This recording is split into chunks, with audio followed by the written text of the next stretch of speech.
आगे बताओ। हम लिखवाएंगे, मेरे मरने के बाद तो सब फंसेंगे। कौन कौन सब सब फंसेंगे, कौन सब फंसेगा? ये पुलिस वाले फंसेंगे, हाँ। फंसेंगे वो लोग, वो सब फंसेंगे। क्यों पुलिस वालों ने क्या किया है? वो मार डालने में, वो मारना चाहते हैं। क्यों मारना चाहते हैं? वो ना मारना चाहते हैं, वो नहीं चाहते हैं लड़की जिए। क्यों ऐसा क्या है जो चाहते हैं लड़की जिए ना? बोलो बुआ। नहीं हमें पता है, कुछ नहीं होगा, कुछ नहीं होगा मेरे बुआ को, कुछ नहीं होगा, तक मर जाएंगे। कुछ नहीं होगा तुमको। రాజస్థాన్లో రీసెంట్గా ఒక ఘటన చోటు చేసుకుంది. ఆ వార్త వినగానే మనసు చాలా వేదనతో నిండిపోయింది.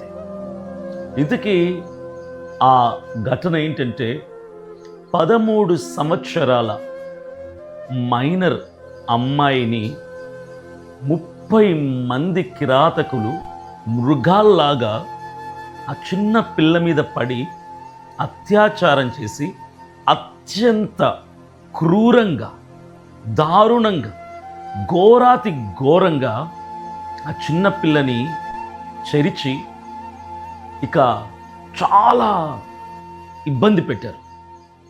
ఆ అమ్మాయి వయసు 13 సంవత్సరాలు.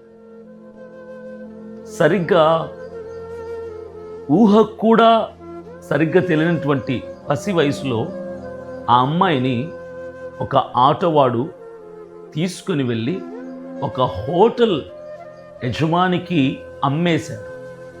అమ్మేస్తే వాడు మరో 4 హోటల్ వాళ్ళతో కలిసి మొత్తం 30 మంది ఆ అమ్మాయి మీద అత్యాచారానికి పాల్పడ్డారు.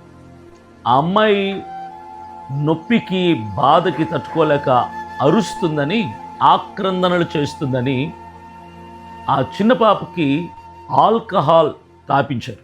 మందు తాపించి ఆ అమ్మాయిని అరుపుల్ని కంట్రోల్ చేసే ప్రయత్నం కూడా చేశారు.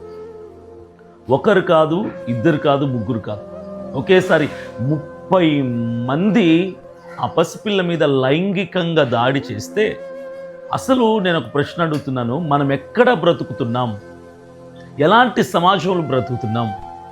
మనం మనుషుల మధ్యలో ఉన్నామా, మృగాల మధ్యలో ఉన్నామా అన్నది అర్థం కావటంలో పరిస్థితులు చూస్తుంటే దేశంలో ఇలాంటి అత్యాచారాలు 1 కాదు, 2 కాదు, 100 కాదు, 1000 సంఖ్యలో జరుగుతుంటే ఏం చేస్తున్నారు? ప్రభుత్వాలు ఏం చేస్తున్నాయి? పోలీస్ డిపార్ట్మెంట్ వాళ్ళు ఏం చేస్తున్నారు? ఎందుకు అత్యాచారాలు కంటిన్యూస్గా జరుగుతూనే ఉన్నాయి? మీకు ఒక విషయం తెలుసా? ప్రతి 18 నిమిషాలకి ఒక ఆడపిల్ల మీద రేప్ అటెంప్ట్ జరుగుతుంది. ప్రతి 18 నిమిషాలకి ఒక రేప్ అటెంప్ట్ జరుగుతుంది, ఒక అత్యాచారం జరుగుతుంది. ఒక్క రోజుకి 85 అత్యాచారాలు జరుగుతున్నాయి. ఒక సంవత్సరానికి 85,000 నుంచి 90,000 వరకు అత్యాచారాలు జరుగుతున్నాయి. ఏం చేస్తుంది ప్రభుత్వాలు? ఏం చేస్తున్నాయి? పోలీస్ డిపార్ట్మెంట్లు ఏం చేస్తున్నాయి? మరీ దారుణమైన విషయం ఏంటంటే ఈ అత్యాచారాలు చేస్తున్నటువంటి దుండగులు, దుర్మార్గులు, మృగాల్లాగా ప్రవర్తించేటువంటి పశువుల్లాగా బతుకుతున్నటువంటి ఈ యదవ నా కొడుకులకి 100లో 25 మందికి మాత్రమే శిక్ష పడుతుంది. 75 మంది సేఫ్గా బయటికి వెళ్ళిపోతున్నారు. అందుకు కదా అత్యాచారాలు కంటిన్యూస్గా జరుగుతున్నాయి. ఇదే reason, this is the main reason. ఆడపిల్ల ఇంట్లో నుంచి బయటికి వెళ్తే సేఫ్గా ఇంటికి తిరిగి వస్తుంది అన్నటువంటి గ్యారంటీ ఇవ్వలేకపోతున్నాం సార్. 13 సంవత్సరాల బాలిక మీద 30 మంది అత్యాచారం చేస్తే రాజస్థాన్లో అక్కడ పోలీస్ డిపార్ట్మెంట్, గవర్నమెంట్ చాలా సీరియస్గా తీసుకుంది. ఆ 4 హోటల్ని ధ్వంసం చేశారు బుల్డోజర్ని పెట్టించి. 14 మందిని పట్టుకున్నారు. వాళ్ళని రోడ్డు మీద ఊరేగిస్తూ కొట్టుకుంటూ తీసుకెళ్తున్నారు. అతి దారుణమైన, బాధాకరమైన విషయం ఏంటంటే పోనీలే అమ్మాయి సేఫ్గా బయటపడింది ప్రాణాలతో అని అనుకుంటున్నలోగా అమ్మాయి నిన్న చనిపోయింది. ఆ పాప చనిపోయింది. ఆ పాప వేదన, ఆ పాప బాధ ఒకసారి మీరు చూడండి. అమ్మాయి మాటలు, ఎంత బాధపడుతూ ఎంత నరకం అనుభవించుంటుంది ఆ క్షణాల్లో. ఆ 30 మంది ఆ అమ్మాయి మీద లైంగికంగా అత్యాచారం చేస్తున్నప్పుడు ఆ పసిపిల్ల ఎంత నరక వేదన అనుభవించుంటుంది. అమ్మని తలుచుకొని, నాన్నను తలుచుకొని, ఎవరో వస్తారు సాయం చేయటానికి, నన్ను కాపాడడానికి అని ఎంత ఎదురు చూస్తుంటుంది. ఎవరు వెళ్ళా. అమ్మాయి చనిపోయింది. ఈయన కొడుకులు అనుభవించారు, అత్యాచారం చేశారు. ఇప్పుడు వీళ్ళని ఏం చేయాలి అంటే వీళ్ళని కూడా అంతే నరకం అనుభవించేలాగా టార్చర్ చేసి చేసి చేసి చేసి చంపితే, నడి రోడ్డు మీద సమాజంలో పబ్లిక్ ముందర చంపితే, మరొకడు అత్యాచారం చేయటానికి ఆలోచించటానికి కూడా భయం పుట్టేలాగా వాళ్ళని చంపాలి. ఉరి శిక్ష సరిపోదు సార్, ఉరి శిక్ష సరిపోదు నా కొడుకులకి. ఉరి శిక్ష 2 నిమిషాల్లో ప్రాణం పోయేది కాదు వీళ్ళకి కావాల్సింది. అలాంటి పనిష్మెంట్ వీళ్ళకి సరిపోదు. వీళ్ళని ఏం చేయాలంటే నడి రోడ్డు మీద పబ్లిక్ అందరిని పిలిచి కొన్ని వేల మంది ముందు నడి రోడ్డు మీద బట్టలన్నీ ఊడదీసి నగ్నంగా నిలబెట్టి ఒంటి మీద నూలు పోగు లేకుండా ఈ నా కొడుకుల్ని గోర్లు పీకాలి. అరుస్తారు, ఏడుస్తారు, రక్తాలు వస్తుంటాయి, గోర్లు పీకేయాలి.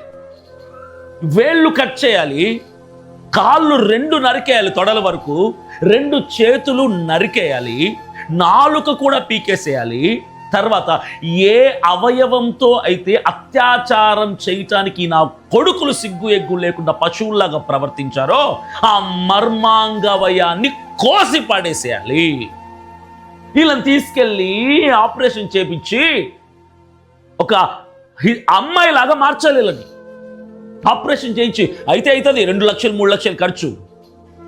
పోలీస్ డిపార్ట్మెంట్, గవర్నమెంట్ భరించి ఈ నా కొడుకులందరినీ కూడా చేతులు కాళ్ళు నరికేసి, నాలుక కోసేసి, కళ్ళు మాత్రం పెట్టాలి. అమ్మాయిలాగా ఆపరేషన్ చేసి అవయవాన్ని మార్చేయాలి. వదిలేయాలి సొసైటీలో. చేతులు లేకుండా, కాళ్ళు లేకుండా, మాట్లాడడానికి నోట్లో నాలుక లేకుండా, ఏ మర్మాంగవయంతో అయితే మత్తెక్కిచ్చి కొవ్వు పట్టి ఆడపిల్లని చరిచారో, చివరి దాకా చావలేక, బతకలేక, తల ఎత్తి చూపించుకోలేక ఆడపిల్లలాగా నరకం అనుభవించి అనుభవించి అనుభవించి అనుభవించి చావాలి నా కొడుకు. ఇలాంటి పనిష్మెంట్ ఇవ్వాలి. అత్యాచారాలు చేసి ఏ నా కొడుకుకైనా, ఏ రాష్ట్రంలోనైనా, ఎక్కడ ఎవడు ఆడపిల్ల మీద బలవంతంగా అత్యాచారం చేశాడో ప్రతి నా కొడుకుకి ఇలాంటి పనిష్మెంట్ ఇవ్వాలి. మర్మాంగవయాన్ని కోసి ఆపరేషన్ చేయించి అమ్మాయిలాగా మార్చి కాళ్ళు చేతులు నరికేయాలి, నాలుక పీకేయాలి, వదిలేయాలి సొసైటీలో. ఏ శిక్ష అవసరం లేదు. ఇక జైల్లో పెట్టక్కర్లేదు, ఉరి శిక్ష తీయక్కర్లేదు. అప్పుడు కదా సార్ రేపులు తగ్గుతాయి. అప్పుడు కదా సార్ సొసైటీలో మన బిడ్డలు, మన చెల్లెళ్ళు, మన అక్కలు క్షేమంగా బయటికి వెళ్తారు, క్షేమంగా వస్తారు కదా సార్. అప్పుడు కదా భయం కలుగుతుంది. ఆడపిల్లను చూస్తే అమ్మ గుర్తొస్తుంది నా కొడుకులకి. అప్పుడు ఆడపిల్లను చూస్తే అమ్మ గుర్తొస్తుంది, కోరికలు రావు. ఈరోజు ఇలాంటి మృగాలందరికీ ఆడపిల్ల అంటే ఒక సెక్స్ టాయ్. ఆడపిల్లని చూస్తే సెక్స్ తప్ప ఏమి కనిపించదు కొడుకులకి. ఆడపిల్ల అంటే సెక్సా? అరే స్త్రీ అంటే సెక్సా? అంతకుమించి ఏమి కనపడతారా? ఈరోజు మనకు జన్మనిచ్చింది ఒక స్త్రీరా, ఒక మహిళ, ఒక ఆడది. ఆడది భూమి మీద లేకపోతే మనం లేం. మనకు జన్మనిచ్చింది ఒక స్త్రీ. రోడ్డు మీద ఆడపిల్ల కనిపిస్తే అమ్మ గుర్తుకు రావాలి, చెల్లి గుర్తుకు రావాలి, మన ఇంట్లో ఉన్న ఆడవాళ్ళు గుర్తుకు రావాలి.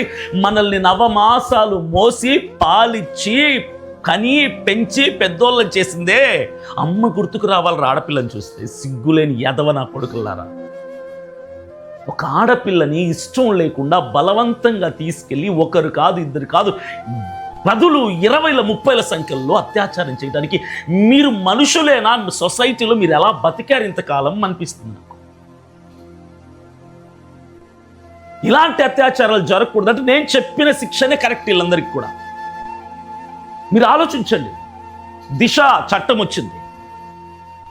హైదరాబాద్లో ఒకసారి ఒక అమ్మాయిని ఇలాగే 4 దుర్మార్గులు అత్యాచారం చేసి సజీవంగా దహనం చేశారు. అప్పుడు వచ్చింది దిశ చట్టం. చట్టాలు ఆడవాళ్ళకి బోలెడని ఉన్నాయి సార్, కానీ ఆడవాళ్ళు క్షేమంగా మాత్రం ఉండటంలా. ఆడవాళ్ళ తరపున చాలా సెక్షన్స్ ఉన్నాయి, చాలా చట్టాలు ఉన్నాయి, షీ టీమ్స్ అని, దిశ చట్టాలని ఎన్నెన్నో ఉన్నాయి. కానీ ఆడపిల్లకి సెక్యూరిటీ ఇవ్వలేకపోతున్నాం మనం. మనుషులుగా మనల్ని కన్నందుకు మన ఆడవాళ్ళకి కనీసం మినిమం థ్యాంక్ఫుల్గా, మినిమం రెస్పాన్సిబిలిటీగా, మినిమం కృతజ్ఞతగా మన చుట్టూ ఉన్నటువంటి సమాజంలో ఆడవాళ్ళని మనం కాపాడుకోగలిగితే అది కదా నిజమైన మగతనం. అరే, ఆడదానికి ఇష్టం లేకుండా బలవంతంగా ఎత్తుకెళ్ళి అత్యాచారం చేయటం మగతనం కాదురా, అది కొజ్జాతనం, అది ఆడంగితనం. అది ఆడపిల్లకి ఇష్టమైతే మీరు నచ్చినట్టుగా వెళ్ళండి, 10 మంది అమ్మాయిలు ఇష్టపడితే 10 మందితో వెళ్ళండి. ఇష్టం లేకుండా బలవంతంగా తీసుకెళ్ళి, అది కూడా చిన్న చిన్న పసిపిల్లలున్నారా? మీకు ఒక విషయం చెప్తాను, ఈ అత్యాచారాలు జరుగుతున్నాయి కదా, 100కి 96% అత్యాచారాలు చేస్తుంది ఎవరో తెలుసా? ముక్కు ముఖం తెలియనటువంటి స్ట్రేంజర్స్ కాదు, neighbours, colleagues, relatives, blood relatives, friends, వీళ్ళే చేస్తున్నారు. మన చుట్టూ ఉన్న వాళ్ళే, బాబాయ్, మామ, పక్కింటోడు, ముందుంటోడు, వెనకింటోడు, తెలిసినోడు, స్నేహితుడు, ప్రేమికుడు, వీళ్ళే చేస్తున్నారు అత్యాచారాలు. ఎక్కువ శాతం 96% అత్యాచారాలన్నీ కూడా తెలిసిన వాళ్ళ ద్వారానే జరుగుతున్నాయి. మనం నమ్ముతాం, మన ఆడపిల్లని బయటికి పంపుతాం. మన బాబాయే కదా, నా తమ్ముడే కదా, నా అల్లుడే కదా, నా పక్కింటోడే కదా, నాకు తెలిసినోడే కదా, చిన్నప్పటి నుంచి చూస్తున్నాడు కదా అని నమ్మి ఆడపిల్లని అప్పజెప్పి పంపిస్తే ఈ నా కొడుకులు ఏం చేస్తారు తెలుసా? చిన్న లేదు, పెద్ద లేదు, వయసు లేదు, తేడా లేదు, ఏమీ లేకుండా ఆడపిల్ల అంటే సెక్స్ అంతే. వీళ్ళకి ఇలా కోరికలు తీర్చుకోవటానికి మృగాల్లాగా తయారైపోయే ఆ టైంలో ఆడపిల్లని చెరిచి దుర్మార్గులు ఏముందిలే, జైలుకి వెళ్ళిపోతాం, బెయిల్ వస్తుంది, బయటకు వస్తాం, మరలా సొసైటీలో తిరుగుతాం అనుకుంటున్నారు. ఆ కాన్ఫిడెన్స్ ఇస్తున్నాం మనం ఈ రేపిస్ట్ నా కొడుకులందరికీ కూడా. మీరు ఆలోచించి చెప్పండి సార్, ఎంతమందికి రేప్, అత్యాచారం, బలాత్కారం అంటే భయం కలిగేలాంటి శిక్ష ఇస్తున్నాం మన వాళ్ళు భారతదేశంలో? ఎందుకు కంటిన్యూస్గా జరుగుతున్నాయి ఇలాంటి అత్యాచారాలు? భయం కలగాలి. అత్యాచారం అనగానే ఒక ఆడపిల్ల మీద చెయ్యి వెయ్యాలంటూ ఉచ్చ పోసుకోవాలి నా కొడుకులు. అలాంటి శిక్ష వేయండి. 2 నెలల పసిపిల్లని రేప్ చేస్తాడు, 3 సంవత్సరాల అమ్మాయిని అత్యాచారం చేసి చంపుతాడు. రీసెంట్గా 13 ఏళ్ళ అమ్మాయి, 30 మంది అనుకుంటేనే, ఆలోచిస్తేనే గుండె రగిలిపోతుంది బాధతో. ఆ బిడ్డ ఎంత నరకం అనుభవించుంటుంది, ఎంత వేదన పడి ఉంటుంది. ఆ పిల్ల హాస్పిటల్లో ప్రాణాలు వదిలేసింది, కన్న తల్లి చేతిలో. ఆ కన్న వాళ్ళ గుండె ఎంత విరిగిపోయి ఉంటుంది, ఎంత నలిగిపోయి ఉంటుంది, ఎంత బాధ కలిగి ఉంటుంది. ఎక్కడ బ్రతుకుతున్నాం సార్ మనం? మన వాళ్ళు కూడా, మన ఇంట్లో తల్లిదండ్రులు కూడా ఇలాగే తయారవుతున్నారు. ఎలాగంటే ఆడపిల్లని కంట్రోల్లో పెడతాం. ఈ డ్రెస్ వేసుకోవద్దు, ఆ డ్రెస్ వేసుకోవద్దు, ఫ్రెండ్స్తో బయటికి వెళ్ళొద్దు, అక్కడికి వెళ్ళొద్దు, ఇక్కడ తిరగద్దు, ఆ మాట మాట్లాడదు, ఈ మాట మాట్లాడదు. మన పిల్లల్ని కంట్రోల్ చేస్తాం, ఆడపిల్లల్ని కంట్రోల్ చేస్తాం తప్ప మగనా కొడుకుల్ని కదా కంట్రోల్ చేయాలి. అరే, నువ్వు బయటికి వెళ్తున్నావు, ఆడపిల్ల కనిపిస్తే అమ్మ జ్ఞాపకం రావాలరా నీకు. ఆడపిల్లని గౌరవించు, ఆడపిల్లకు విలువనివ్వు అని మగనా కొడుకులకు కదా ఆడపిల్ల విలువ నేర్పించాల్సింది. ఆడపిల్లకే చెప్తాం, అలా ఉండొద్దు, ఇలా ఉండదు, ఈ డ్రెస్ వేసుకుందు, ఆ డ్రెస్ వేసుకుందు. అమ్మా, మన ఆడపిల్లలు జీన్సులు, టీషర్ట్లు వేసుకుంటున్నారని కాదమ్మా అత్యాచారాలు చేస్తుంది. మన ఆడపిల్లలు స్కర్ట్లు, స్లీవ్లెస్ డ్రెస్సులు వేసుకుంటున్నారని కాదు అత్యాచారాలు చేస్తుంది. మన డ్రెస్సును బట్టి మన ఆడపిల్లలు అందంగా తయారై బయటికి వెళ్తున్నారని కాదు జరుగుతుంది అత్యాచారాలు. ఇదే నిజమైతే మరి 13 ఏళ్ళ చిన్న పిల్ల ఏ జీన్స్ వేసుకుంది, ఏ టాప్ వేసుకుంది, ఏ స్లీవ్లెస్ వేసుకుందని చేశారు ఆ 30 మంది నా కొడుకులు అత్యాచారం. చెప్పండి, ఏం టెంప్ట్ చేసింది ఈ అమ్మాయి వాళ్ళని? ఏం చేసింది పసిపిల్ల?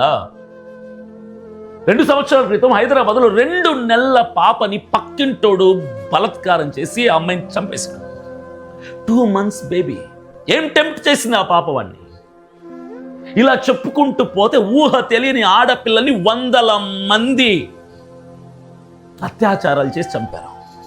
ఎక్కడ బ్రతుకుతున్నాం సార్? ఏం సొసైటీలో బ్రతుకుతున్నాం మనము? ఏం సొసైటీలో బ్రతుకుతున్నాం మనము? ఇవి ఆగిపోవాలంటే నేను చెప్పినట్టుగా ఈ మగనా కొడుకులు చేతులు కాళ్ళు నాలుక కోసేసి వీళ్ళని ఆడవాళ్ళగా మార్చి సొసైటీలో వదిలేయాలి. వాళ్ళు ఎలాగైనా బతకలేక. దానికి మించిన శిక్ష ఇంకొకటి ఉండదు. అత్యాచారం అన్న ఆలోచన ఏ మగనా కొడుకుకి రాదు, ఇంకా రాకూడదు. రాకుండా ఉండే విధంగా మనం వాళ్ళని పనిష్ చేసిన రోజే మన కూతుర్లు, మన చెల్లెళ్ళు, మనం ప్రేమించిన అమ్మాయిలు, మన భార్యలు సేఫ్టీగా, సెక్యూర్డ్గా, ధైర్యంగా ఈ సొసైటీలో బతుకుతారు.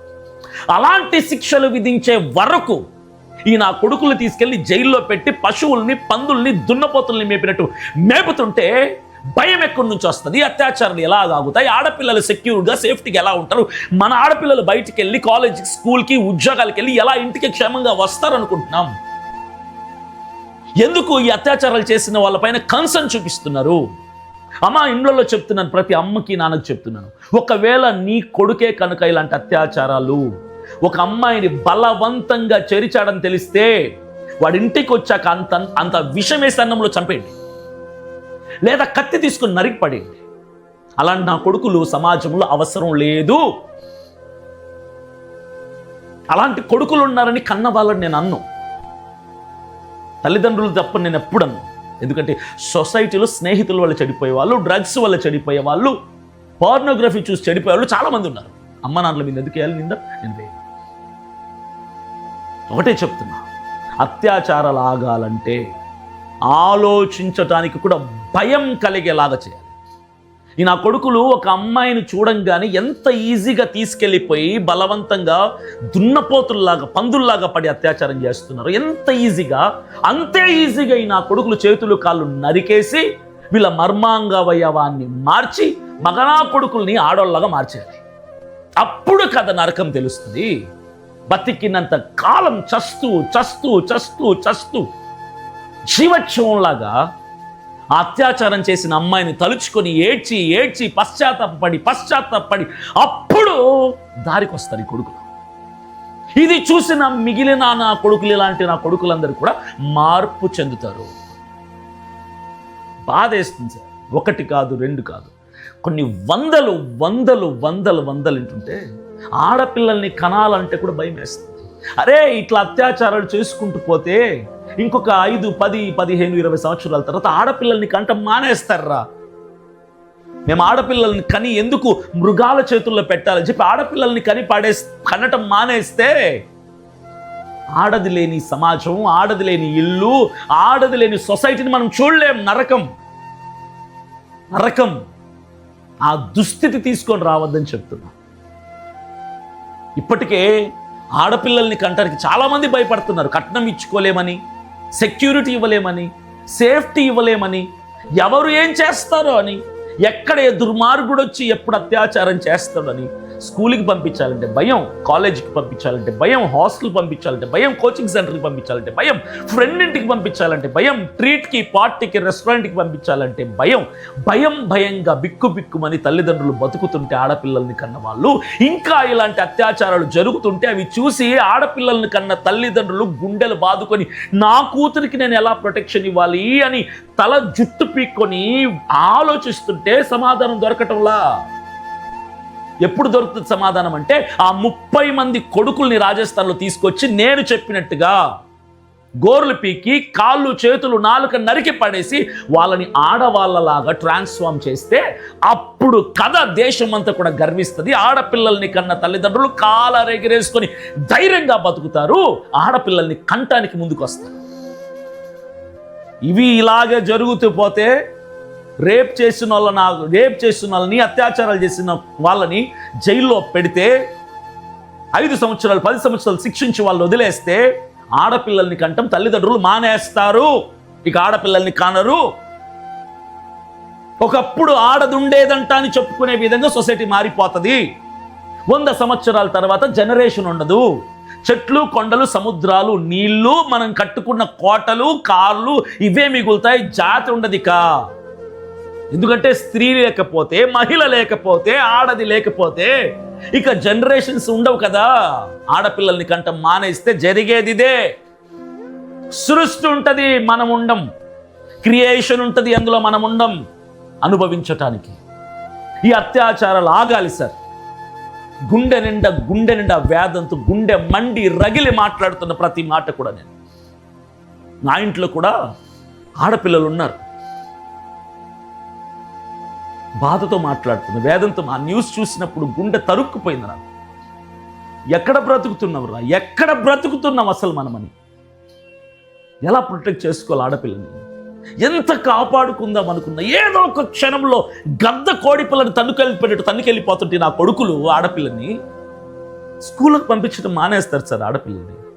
ఆడపిల్లకి చదువు చెప్పించడం మానేస్తారు సార్. ఆడపిల్లని కాలేజీకి పంపించడం మానేస్తారు, ఉద్యోగాలు పంపించడం మానేస్తారు సార్. ఆడపిల్ల మరలా పాత రోజుల్లాగా వెనకబడిపోతుంది సార్. దయచేసి అర్థం చేసుకొని, అత్యాచారం అన్న ఆలోచన రావటానికి కూడా భయం కలిగేలాగా శిక్షించండి సార్. నేను ఒక రాజస్థాన్ గవర్నమెంట్ మాత్రం చెప్పటం లేదు, ఆంధ్రప్రదేశ్కి కాదు, భారతదేశంలో ఉన్న ప్రతి గవర్నమెంట్కి, ప్రతి పోలీస్ డిపార్ట్మెంట్కి, ప్రతి అధికారికి చెప్తున్నాను.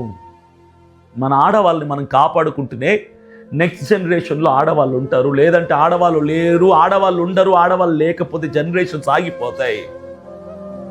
అర్థం చేసుకోండి. నా బర్స్ట్ అయిపోయిన హార్ట్తో నేను మాట్లాడుతున్నాను. అరే మగాళ్ళకి చెప్తున్నాను రా, బయటికి వెళ్తాం, ఉద్యోగాలకి వెళ్తాం, స్కూల్కి వెళ్తాం, కాలేజీకి వెళ్తాం, పబ్లిక్లో సొసైటీలో తిరుగుతాం. మన ముందు కొన్ని వందల మంది ఆడపిల్లలు కనిపిస్తూ ఉంటారు. అందంగా కనిపిస్తే చూడు, అప్రిషియేట్ చేయి, కాంప్లిమెంట్ ఇవ్వు, తప్పలేదు. అమ్మాయి అందంగా కనిపించగానే సెక్స్ చేయాలన్న ఆలోచన పుట్టిందంటే you are unfit to survive in this society. ఆడపిల్లని చూడగానే సెక్స్ చేయాలనిపించిందంటే నువ్వు ఈ దేశంలో బతకటానికి అర్హుడివి కాదు. అమ్మాయి అందాన్ని పొగడటం వేరు, అందంగా ఉందని చెప్పి అత్యాచారం చెయ్యాలనుకోవడం, అనుభవించాలనుకోవటం వేర్రా. మగాళ్ళకి చెప్తున్నా, మగపిల్లలకు చెప్తున్నా, మన చుట్టూ ఉన్న ఆడవాళ్ళని, మన ఇంట్లో ఆడవాళ్ళని మాత్రమే కాదు, మన అక్క అయితే మన చెల్లి అయితే ఒక లెక్క, బయట వాళ్ళ చెల్లి అయితే ఒక లెక్క ఉండకూడదు. నా దేశం, నా ఆడపిల్ల, నా దేశపు ఆడపిల్లని నేను కాపాడుకోవాలని ప్రతి మగపిల్లాడు, ప్రతి మగాడు, ప్రతి యువకుడు ఈ రెస్పాన్సిబిలిటీ తీసుకున్నప్పుడే మన ఆడపిల్లని మనం సేఫ్గా కాపాడగలుగుతాం, ప్రొటెక్ట్ చేయగలుగుతాం. Every one should take responsibility over our girls. మన ఆడపిల్లల్ని మనమే ప్రొటెక్ట్ చేసుకొని, మనమే కాపాడుకొని, మనమే భద్రంగా పెట్టుకుందాం. దయచేసి అమ్మా నాన్నలు ఆడపిల్లల్ని కంటానికి భయపడేలాగా చేయొద్దండి. ఇప్పుడే ఆడపిల్లల్ని కంటానికి భయపడుతున్నారు. పూర్తిగా ఆడపిల్లల్ని కంట మానేస్తే మనకు బతుకులు ఉండవురా. ఇక భూమి మాత్రం మిగులుతుందిరా, మనుషులు మిగలరు. అర్థం చేసుకోండి. ఏదేమైనా ఆ చిన్న బిడ్డకి, ఆ 13 ఏళ్ల బిడ్డకి శాంతి కలగాలని కోరుకుంటున్నాను. ఆ తల్లిదండ్రులకి తీరని లోటు. ఎన్ని మాటలు చెప్పినా మనం ఆ కన్నీళ్ళను తొడవలేం, ఆ గుండెల్లో ఉన్న బాధని తీర్చలేం. ఆ 30 మందిని తీసుకెళ్ళి చంపితేనే తప్ప, వాళ్ళని ఏ పార్ట్కి ఆ పార్ట్ కోసేసి ఆడవాళ్ళలాగా మారిస్తేనే తప్ప ఆ తల్లిదండ్రుల శోకాన్ని, ఆ బాధని తీర్చలేము. సో ఆ బిడ్డకు శాంతికి చేకూరాలని, ఆ తల్లిదండ్రులకి ధైర్యం కావాలని, దేవుడు కొండంత ధైర్యం, గుండె నిబ్బరం ఇవ్వాలని నేను ఒక సగటు వ్యక్తిగా, సాటి మనిషిగా నేను కోరుకుంటున్నాను. మగాళ్ళగా ఆడవాళ్ళ బాధ్యత మనం తీసుకుందాం, కాపాడుకుందాం, సెక్యూరిటీ ఇద్దాం, సేఫ్టీ ఇద్దాం. తల్లిదండ్రులకి ఆడపిల్లని బయటికి పంపించేటప్పుడు నా బిడ్డ బయటికి వెళ్తుంది, సేఫ్గా నా ఇంటికి తిరిగి వస్తుంది అన్న ధైర్యాన్ని మనమే కల్పిద్దాం. మన చెల్లిని, మన అక్కని, మన బిడ్డని, మన అమ్మని, మన ప్రేయసిని మనం ఎంత రెస్పాన్సిబుల్గా కాపాడుకుంటాము, అలాగే పక్కింటి వాళ్ళ, ఎదురింటి వాళ్ళ, చుట్టుపక్కల వాళ్ళ బిడ్డల్ని, అక్కల్ని, చెల్లెల్ని, వాళ్ళ ప్రియురాళ్ళని, వాళ్ళ భార్యల్ని కూడా అంతే బాధ్యతతో మనం కాపాడుకుందాం. ఇష్టం లేకుండా ఏ ఆడపిల్ల మీద చేయొద్దు. ప్రేయస్ అయినా, తెలిసిన అమ్మాయి అయినా, ఫ్రెండ్ అయినా, చివరికి భార్య అయినా ఇష్టం లేదు అంటే దూరంగా ఉండండి. అదే మగతనం. మగతనం అంటే ఇష్టం లేని ఆడపిల్ల మీద పడి చరచటం కాదురా, అది ఆడంగితనం. మగాడ్లాగా బతుకుదాం. మన చుట్టూ ఉన్న 10 మంది ఆడపిల్లల్ని ప్రొటెక్ట్ చేసుకొని కాపాడదాం. అది నిజమైన మగతనం. నిన్ను ఇష్టపడిన అమ్మాయి మీద చెయ్యి వేయి, తప్పులేదు. ఇష్టం లేదు అనే అమ్మాయి మీద నువ్వు బలాత్కారం చేసావా, ఆ రోజే నీ మగతనం చచ్చిపోయిందని అర్థం.